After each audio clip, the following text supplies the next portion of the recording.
Minister Bayo therefore congratulated the new mayor and ward councillors on behalf of the President of the Republic and expressed the hope that they will perform to expectations.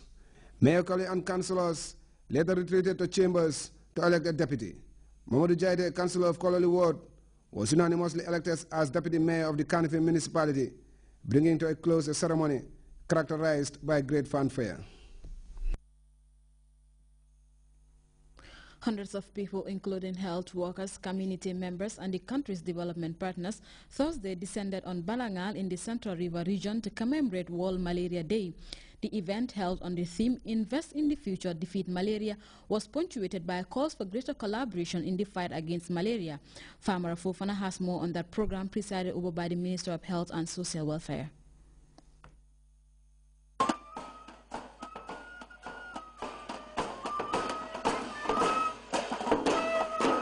World Malaria Day celebrations in Balangar, Kernder.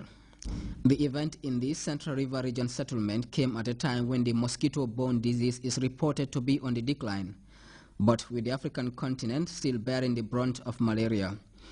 Authorities in the Gambia are vigorously engaging all stakeholders, particularly rural communities, in the anti-malaria crusade.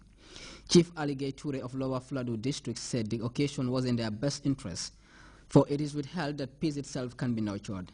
Chief Gay spoke on his people's resolve to actively partake in the monthly cleansing exercise in the quest for a decent and disease-free environment. The region's Director of Health Services, Jankoba Jabi, credited the indoor residual spraying and National Cleanup Days as two effective interventions that have made a difference in the fight against malaria.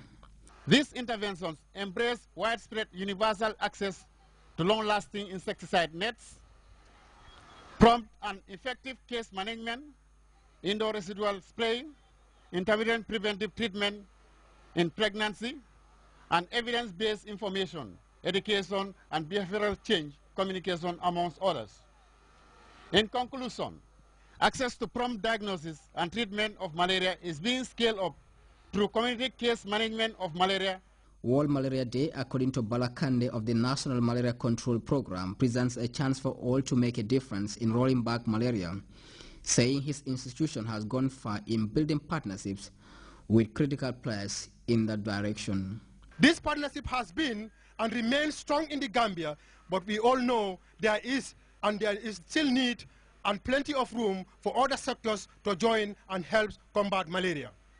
The private sector in the Gambia, I would like to call upon the private sector in the Gambia to join upon the malaria fight so as to help mobilize the much needed resources in order to fight, because you know government alone cannot do it.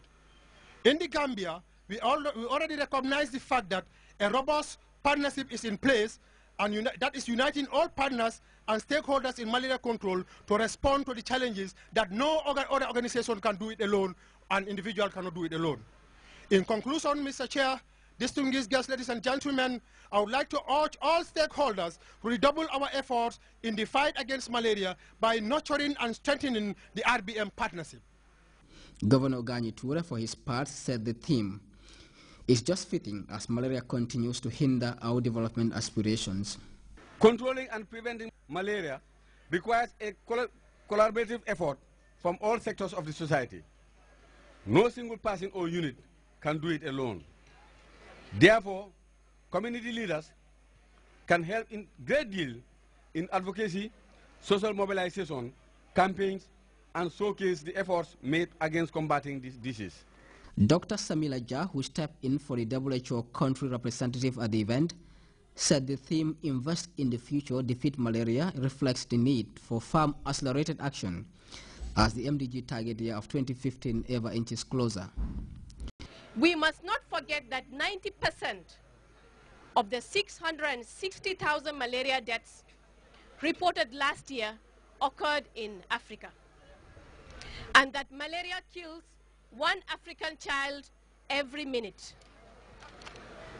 Increased domestic and external funding is needed to ensure that adequate quantities of commodities, including enough long-lasting insecticide-treated nets, insecticides, rapid tests, microscopes, reagents, and anti-malaria drugs are accessible and used rationally.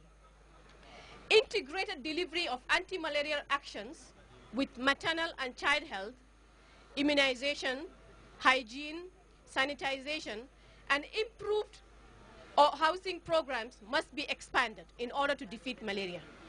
Balagaba Jahumpa, the Minister of Health and Social Welfare, touched on the importance of investing in the fight against malaria and the health sector in general, making reference to the adage that a healthy nation is a wealthy one.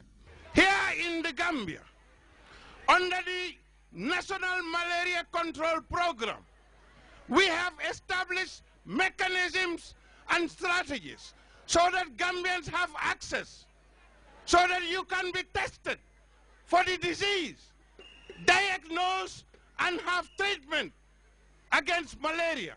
The National Malaria Control Program have also programs and strategies for treated nets.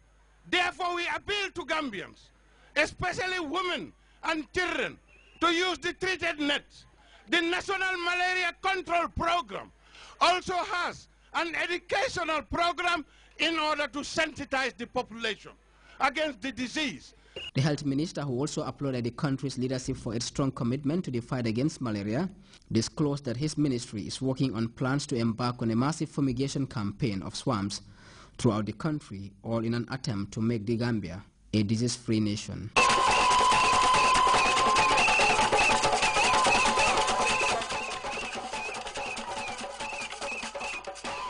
Famara Fofana, GRTS.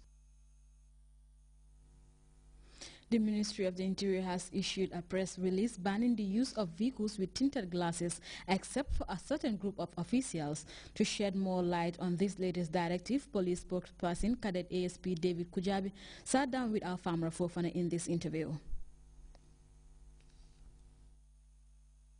Banning the use of tinted glass vehicles except by a select few, which we will mention here. Okay. Yes. Tell us, who and who? Those who are qualified to drive tinted glass vehicles are the Speaker of the National Assembly, Chief Justice, Secretary General, Cabinet Ministers, Secretary to Cabinet, Deputy Secretary to Cabinet, Permanent Secretaries, Solicitor General and Legal Secretary, Chief Justice, Judges, Ombudsman, Deputy Speaker of the National Assembly, Ambassadors, Regional Governors and Mayors, all service chiefs and their deputies mentioned hereunder. Okay. Chief of Defense Staff, Inspector General of Police, Director General National Intelligence Agency, Director General Gambia Immigration Department, Director General National Drug Law Enforcement Agency, Commander Gambia National Army, Commander Gambia Armed Forces, Commander Gambia National Guards, Commander Gambia Navy. Okay. Yes, these are the only people who are allowed to drive tinted glass vehicles. Okay. Yes, and we also want to emphasize here that even these that have been selected to drive tinted glass vehicles must get a clearance from the Ministry of Interior. Okay. Yes, they are supposed to get a certificate of clearance from the Ministry of Interior, and this includes only their official vehicles. Okay. It does not include their utility vehicles at all. Okay. Yes, and service personnel are advised to stop any vehicle that does not have this clearance. Okay. Yes. That reminds me, apparently right now we have in the traffic or in town a lot of vehicles across the board, public servants and other individuals. What happened to them now? What will happen to them? Well, they will have to remove the tinted glasses in their vehicles, otherwise they can't drive them at all. Yes. Okay. Well, previously, if I can remember vividly well, this is not the first time a directive of this nature was. Indeed, it is not the first time, but this time around, we are going to implement it to the fullest. Okay. That's why if you would have noticed on Monday, there was this massive operation, and this is just going to bolster the fact that this thing is going to be put in place. Okay. So let all be warned that they should take this seriously. Okay. All those who had hitherto been given clearances to drive tinted glass vehicles, let them know that the clearance they were given is now considered null and void. Invalid? Yes, completely invalid. When is this coming into force? By Monday, latest. Monday? Monday. As a matter of fact, we have started